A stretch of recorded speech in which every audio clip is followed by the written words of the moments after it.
Bienvenue à la grande édition du journal. Tout de suite, les grands titres. Travaux communautaires au Ouganda ce dernier samedi du mois d'octobre sur toute l'étendue du territoire rwandais. Des travaux consacrés essentiellement à la plantation d'arbres pour protéger l'environnement. Les forces rwandaises qui servent comme casque bleu en République centrafricaine ont effectué des travaux communautaires au Ouganda et prodiguent des soins médicaux aux habitants de Bosembele.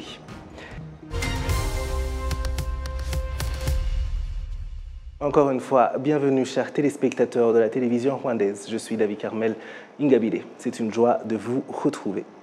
Je vous le disais en titre, travaux communautaires au Ouganda ce dernier samedi du mois d'octobre sur toute l'étendue du territoire rwandais. Des travaux qui ont été essentiellement consacrés à la plantation d'arbres pour protéger l'environnement. Jean Damascène Manishime nous en dit plus. Dans la ville de Kigali, une attention particulière a été accordée au reboisement des alentours de la zone économique spéciale de Kigali, notamment la zone industrielle de Masoro, dans la partie est de la capitale rwandaise. Dans cette localité, environ 10 000 arbres ont été plantés sur une superficie de 5 hectares. Ces travaux communautaires ont été organisés par le ministère rwandais de l'Environnement dans le cadre de la célébration des 60 ans d'adhésion du Rwanda à l'Organisation des Nations Unies. La ministre de l'Environnement, Jeanne d'Arc Mujawamariya, a indiqué que le Rwanda s'est fixé l'objectif de reboiser 30% de sa superficie d'ici 2024, une projection qui a déjà été réalisée. Elle ajoute tout de même que la campagne continue, comme le Rwanda tient beaucoup au reboisement, est moyen privilégié de sauvegarder l'environnement. Le Rwanda s'est assigné l'objectif de reboiser une superficie de 2 millions d'hectares d'ici 2030. Cette campagne doit aller de pair avec la lutte contre l'érosion. Au total, 60 000 hectares sont concernés. La ministre de l'Environnement invite différents partenaires à appuyer la vision du Rwanda dans ses programmes visant la sauvegarde de l'environnement et la lutte contre le changement climatique. On se focalisait vraiment sur la plantation des arbres, la maintenance des forêts.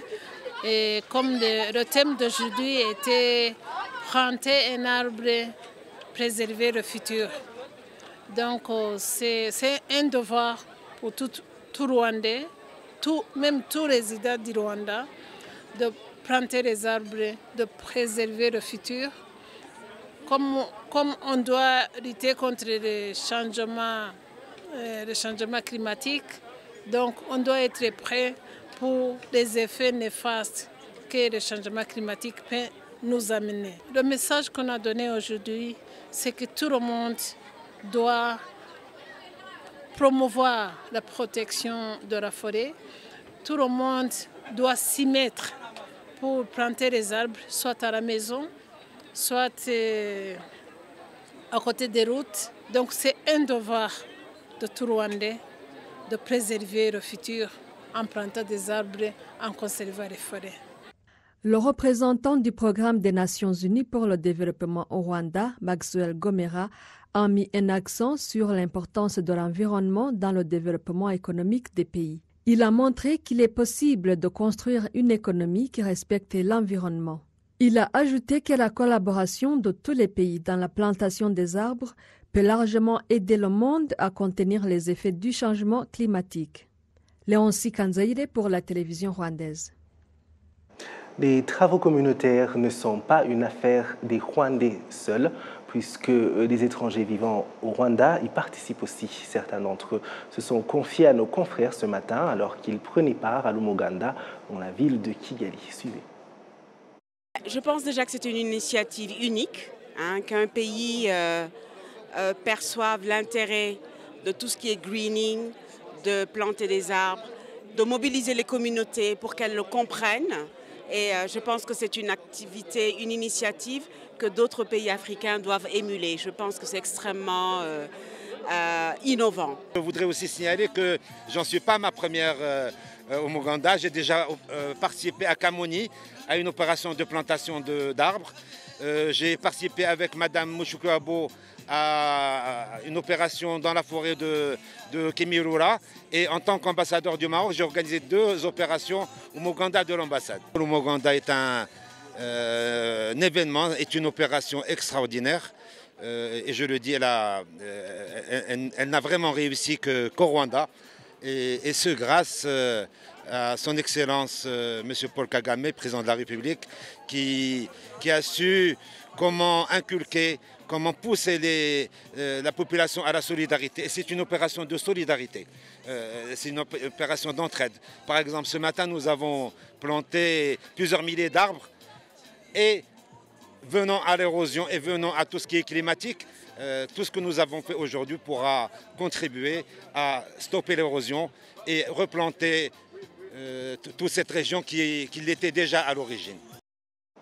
Et je vous l'ai dit en titre, les forces rwandaises qui servent comme casque bleu en République centrafricaine ont effectué des travaux communautaires au Muganda et prodiguent des soins médicaux aux habitants de Bosembele en République centrafricaine. Ces casques bleus rwandais de la mission des Nations Unies en République centrafricaine, MINUSCA, ont fourni des soins médicaux à 110 habitants de Bosembele, dans le village de Yalomoni, une localité située à 150 km de Bangui, la capitale centrafricaine.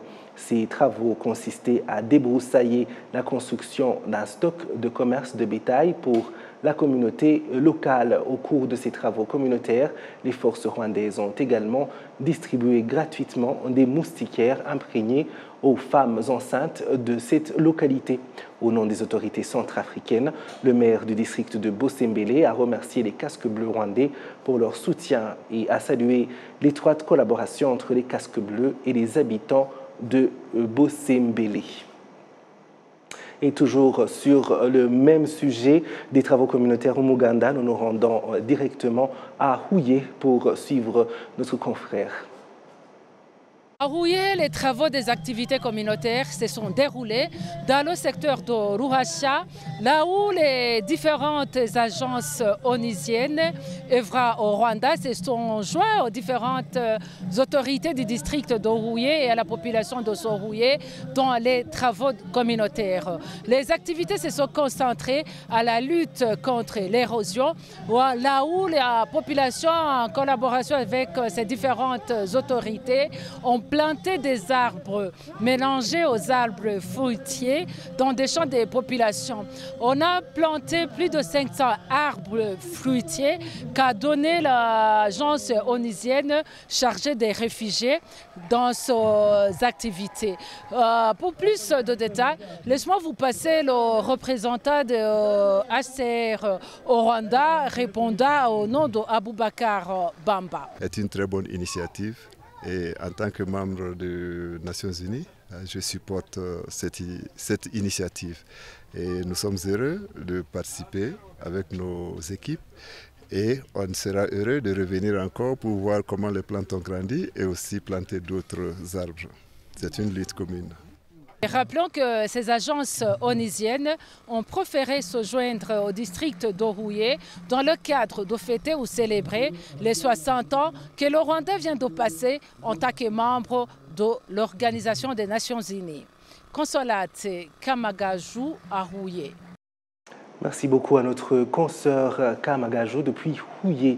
Et cette fois-ci, parlons santé. Des hôpitaux du Rwanda sont pour le moment accrédités pour traiter des pathologies gastro-intestinales, ce qui permettra de relever la qualité des services dans ce domaine. Le point avec Nancy Umulingawase. Les hôpitaux qui ont reçu ces accréditations pour enseigner l'endoscopie sont le Centre hospitalier universitaire de Kigali, CHUK, et l'hôpital Roi Faisal de Kigali. Il s'agit d'une technique d'exploration d'une cavité ou d'un conduit du corps, œsophage, estomac, intestin, ainsi de suite, avec un tube muni d'un éclairage, d'un système optique et parfois d'une petite caméra ou d'une pince. Ce tube, un endoscope, est introduit par les voies naturelles ou par une petite incision. Il permet de voir l'intérieur de la cavité ou du conduit pour faire un examen, un prélèvement ou un traitement. Les maladies affectant les organes internes tels que l'estomac, le foie, les intestins et les autres font partie des 5 principales causes de décès. Le ministre de la Santé, le Dr Daniel Gamige, explique que la formation des médecins rwandais pour traiter les maladies gastro-intestinales conduira à la disponibilité de plus de spécialistes dans le domaine et permettra aux patients d'obtenir des meilleurs services, car jusqu'à présent, le patient était obligé d'attendre au moins 3 mois pour pouvoir être testé et soigné.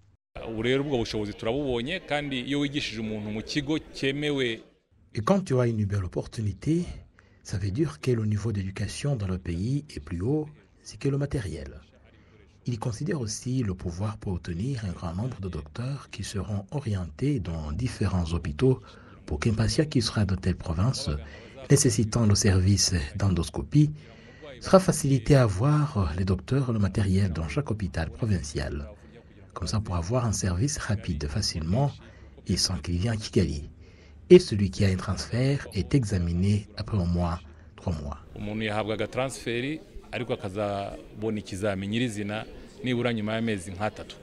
La création de ce centre pour les médecins qui traitent les maladies gastro-intestinales a été réalisée avec le partenariat de l'Organisation mondiale d'endoscopie, comme l'a expliqué le directeur général de cette organisation. Le comité chargé des programmes d'enseignement dans notre organisation se base sur le rapport qui a été approuvé montrant que les hôpitaux Roi Faisal et CHUK ont des centres qui entraînent les docteurs comme dans d'autres pays.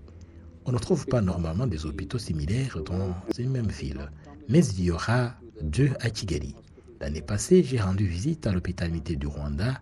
Lui aussi bénéficie des services des médecins bien formés et ne soyez pas surpris si ce programme il débute bientôt. À part les médecins rwandais, il est également prévu que ce service de formation s'étende aux médecins des pays voisins ou étrangers. Nancy Umulingawase, télévision rwandaise. Les experts dans le domaine de la santé, les personnes qui ont souffert de troubles AVC conseillent aux gens de prendre soin de leur corps en évitant l'excès d'alcool, en se reposant suffisamment et en pratiquant de l'exercice physique. Encore une fois, Nancy Umulingawase. À seulement 16 ans, Samira Omutoni a subi un accident vasculaire cérébral en 2015. Elle a maintenant 25 ans et est toujours en processus de rétablissement. Elle indique qu'avec plus de sensibilisation et un traitement précoce peut prévenir cette maladie et sauver plus de vies. Ghislain est un autre survivant d'un AVC. Sur la base de son expérience, ses conseils rwandais sont de s'assurer de faire le contrôle régulier au cas où il ressent des symptômes d'AVC.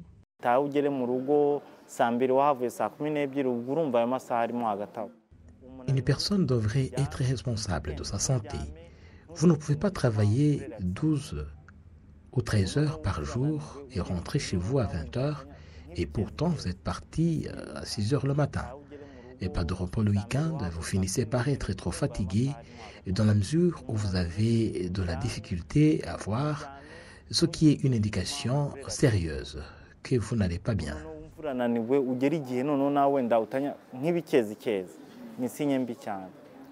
Les experts disent que l'AVC est causé par une défaillance de l'approvisionnement en sang dans le cerveau et lorsque les vaisseaux sanguins du cerveau éclatent, ils affectent principalement ceux qui ont des maladies non transmissibles telles que la pression artérielle, le diabète et les cancers.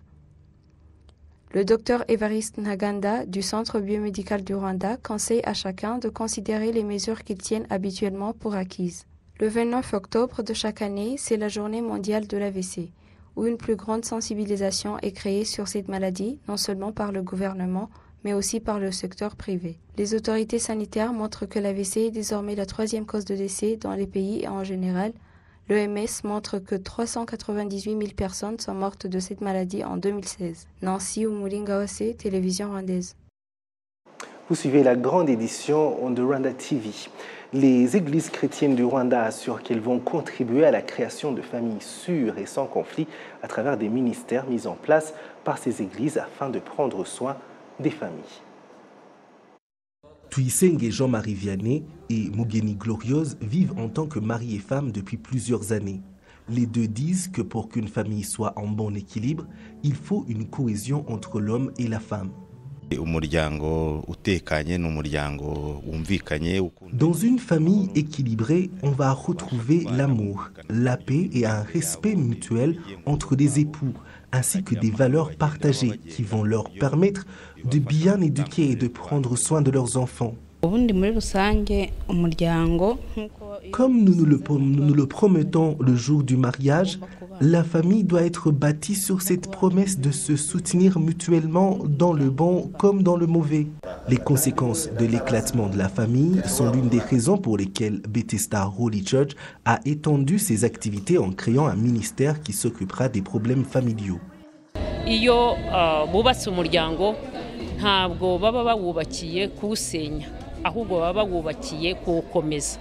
Lorsque deux personnes décident de former une famille, l'objectif est de rester ensemble pour toujours. Et si Dieu les bénit avec des enfants, ces enfants méritent de grandir dans un foyer uni, en recevant l'affection des deux parents. Malheureusement, ce ne sont pas tous les couples mariés qui restent ensemble pour la vie. Et donc, nous avons lancé ce ministère avec la mission de garder les familles unies. Et donc, nous faisons le suivi des couples ayant des problèmes. Et comme nous sommes une entité publique, nous espérons que des couples en difficulté pourront nous approcher. Surtout que souvent les familles sont brisées alors que leurs différends pouvaient être réglés. La directrice générale en charge du développement de la famille et de la protection de l'enfance au ministère de l'Égalité et du développement de la famille, Aline Moutoni, affirme que les activités de cette église viennent renforcer d'autres programmes gouvernementaux.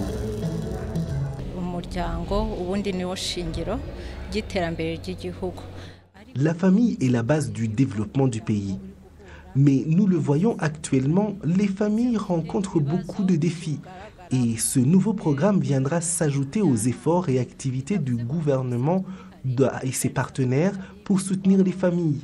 Donc ce programme vient comme un plus à l'action du gouvernement.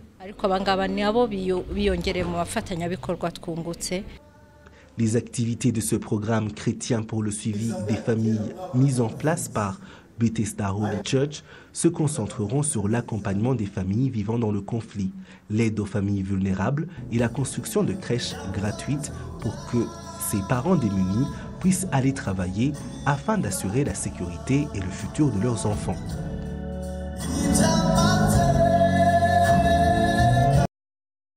La grande édition du journal continue. Merci d'être avec nous.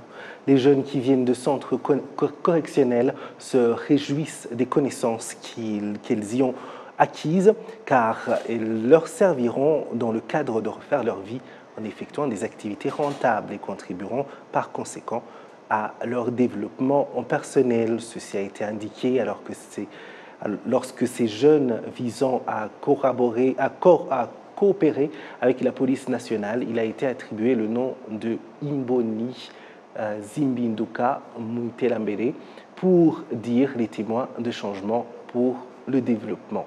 Amandine Ndikumasabo nous en dit plus.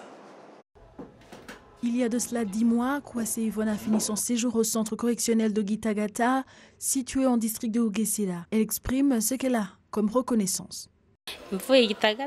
À ma sortie, j'avais décidé de ne plus retourner dans le désordre comme celui dans lequel j'étais auparavant en business. Je remercie le président de la République et les autorités qui nous suivent de près, qui suivent les jeunes en général pour se rassurer qu'ils sont sur le bon chemin de la vie. Kwasi Yvonne a maintenant mis en pratique ce qu'elle a appris au centre correctionnel. Elle a fondé un salon de coiffure car elle avait appris à entretenir les cheveux. Dans ce salon, on offre tous les services liés au traitement et au entretien des cheveux. Vous voyez que nous avons du matériel et nous avons des clients, surtout que dans cette localité, il n'y a pas d'autres salons. Je peux facilement gagner 20 000 francs par jour. Mundele Léviateur est également reconnaissant du centre correctionnel d'Iwawa car il y a acquis des connaissances qui ont positivement changé sa vie. Plus de 300 jeunes qui sont sortis des centres correctionnels font actuellement partie de coopératives de développement de partout sur le territoire national. Ils se sont entretenus avec la police nationale afin d'établir une collaboration dans le cadre de la prévention et de la lutte contre les crimes. Le porte-parole de la police nationale, CP John Kawera, exprime que 300 jeunes qui font de bonnes actions seraient un bon exemple pour d'autres qui ont encore une mauvaise réputation dans la société rwandaise. Le Fonds africain de garantie et de coopération économique est en échange avec le secteur privé et les institutions bancaires au Rwanda dans le cadre d'une campagne de sensibilisation visant à faire connaître aux Rwandais les avantages que représente ce fonds pour eux, comme l'indique le conseiller de coopération et de mobilisation des ressources au sein de FAGAS, Basile Chakunte. Et nous espérons qu'en travaillant en collaboration avec les banques, c'est la raison, nous que raison d'être là aujourd'hui, pour travailler en étroite collaboration et voir en quelle mesure accompagner le financement de l'économie rwandaise. Déjà, ici au niveau de Rwanda, nous avons offert les garanties pour 40 millions de dollars déjà, et nous pensons que ce montant reste encore modeste. C'est la raison pour laquelle nous avons travaillé avec le secteur, une rencontre officielle avec le secteur privé hier, et aujourd'hui avec les banques. Nous pensons qu'après cette rencontre-ci, vraiment les opérations de financement vont aller grand cran sur le terrain et le FAGAS est à leur disposition pour les accompagner. Déjà, nous avons une représentation ici au Rwanda qui couvre toute l'Afrique de l'Est, qui est basée ici au Rwanda, donc raison pour laquelle le FAGAS est beaucoup plus proche et des partenaires financiers et du secteur privé pour mieux les accompagner dans tous les projets de développement. Il indique également que le fonds créé au Rwanda étend ses activités aux autres pays du continent africain avec le souci de servir davantage la population en assurant la liaison avec les institutions financières. Nous travaillons beaucoup en étroite collaboration avec les différents pays africains parce que le FAGAS, c'est le Fonds africain de garantie et de coopération économique qui a été créé pour tous les pays africains. Donc déjà, comme je l'ai dit tantôt, à nos jours, nous avons 14 pays qui sont membres, dont le Rwanda, qui est le pays fondateur. Le FAGAS a été créé ici. Et nous avons plusieurs autres pays avec qui nous travaillons et qui sont en train de vouloir rejoindre le tour de table. Donc, vous savez que c'est des procédures qui prennent un peu de temps parce qu'il faut l'approbation au plus haut niveau. Donc, sinon, les choses avancent très bien. Là, je peux vous rassurer que nous avons presque 5 pays avec lesquels nous travaillons déjà et les démarches sont en cours pour pouvoir finaliser le processus pour qu'ils puissent rejoindre le tour de table du FAGAS. Et de plus en plus, les pays rentreront et même aussi, pas seulement les pays, le capital du FAGAS est ouvert non seulement aux États, mais aussi aux institutions internationales. Donc nous avons plusieurs institutions internationales qui ont aussi sollicité, qui ont aussi émis le vœu de rejoindre le tour de table avec lesquels nous travaillons. Et avant de passer à l'international, parlons sport. Les analystes sportifs au Rwanda disent que la rénovation du stade Amahoro aidera le pays dans le développement du football national et lui permettra de continuer à accueillir de nombreux matchs de niveau international. Le 31 août de cette année, les travaux de rénovation du stade Amahoro, construit en 1986, ont commencé afin que le bâtiment soit mis au niveau international pour pouvoir accueillir des matchs internationaux de football et de rugby. Les travaux de rénovation de ce stade sont actuellement en cours. Une mise à niveau approuvée par l'Association mondiale de football FIFA. Ce stade pourra accueillir 45 000 personnes au lieu des 25 000 personnes qu'il accueillait avant et il coûtera 165 milliards de francs rwandais. L'équipe nationale olympique au Rwanda est à Bamako, au Mali, pour le match de retour comptant la qualification à la phase de la Coupe d'Afrique des Nations des moins de 23 ans. Rendez-vous où les Amavubi sont obligés de remporter la victoire ou du moins réaliser un score parité de plus d'un but. La confrontation avec l'équipe malienne débute à 17h au Mali, soit 19h heure de Kigali, au stade du 26 mars à Bamako. Au match aller au stade de Houillé devant le public, les poulains du coach Yves Gwasamanzi n'ont pas su se défaire de leurs rivaux qui les ont tenus en échec sur le score d'un but partout.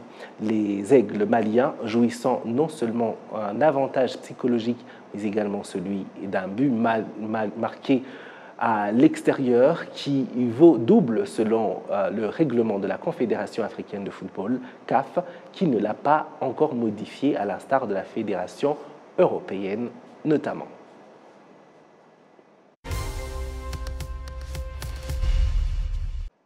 Et voilà, c'est tout pour ce journal. Merci de nous avoir suivis. Je remercie toute l'équipe qui m'a aidé à le préparer. Au plaisir de très bientôt vous retrouver.